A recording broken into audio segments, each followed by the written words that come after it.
Let's go to Rwanda now and talk about the imprisonment of the prominent opposition politician Victoire Ingabire.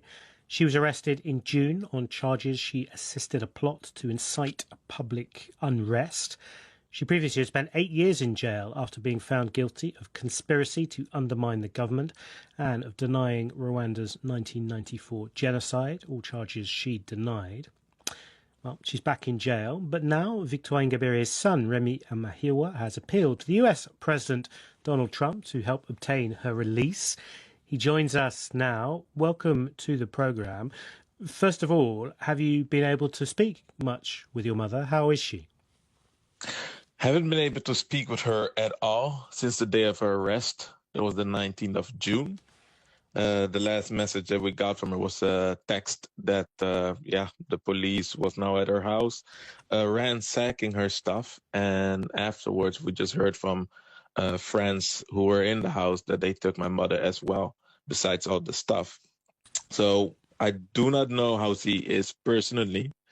All I've heard is word to her lawyer, who was able to visit her in prison.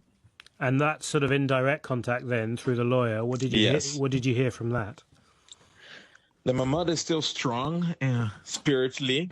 It's not the first time that she's been in prison, unfortunately. She knew the risk that it might happen because it was no coincidence, this arrest.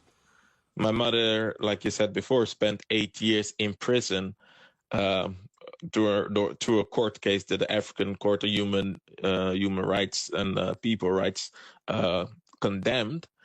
But yes, he spent those 8 years in prison, a lot of time in solitary. And once he got released on the pardon of the president himself, he was given this probation time. And this probation time was about to end this year in October.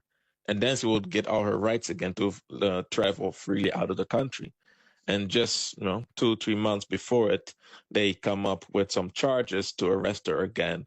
And so she doesn't return a full human rights to travel abroad. So the charges are pretty serious: forming a criminal group, planning activities aimed at inciting public disorder. How do you respond to that? She's not here. We can't ask for her opinion, but how do you respond to those charges?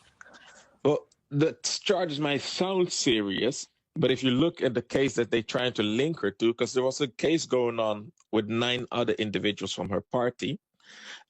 Those individuals have been reading the book called Blueprints for Revolution. It's of Saidra Popovic. And they have went to an online training from this author. And the Blueprint for Revolution is a book that teaches nonviolent means to overthrow dictators and bring change in your community. The UN arbitrary work group on detention said that these 9 individuals, their detention is falsely and unjust. And now they're trying to link my mother to that case, even though there is no link, that she kind of spearheaded this training. And even though the UN already says it is unjust, Rwanda still calls it, spreading false information, conspiracy to overthrow the government. So it might sound serious, but in reality, it was just a group of people reading a book and discussing peaceful means of change.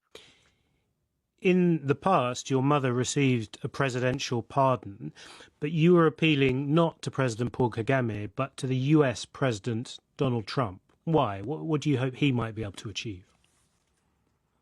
Since Rwanda and Congo is going to have this peace agreement going on, I wanted to appeal to Trump that he can really stress on Paul Kagame the importance of international law.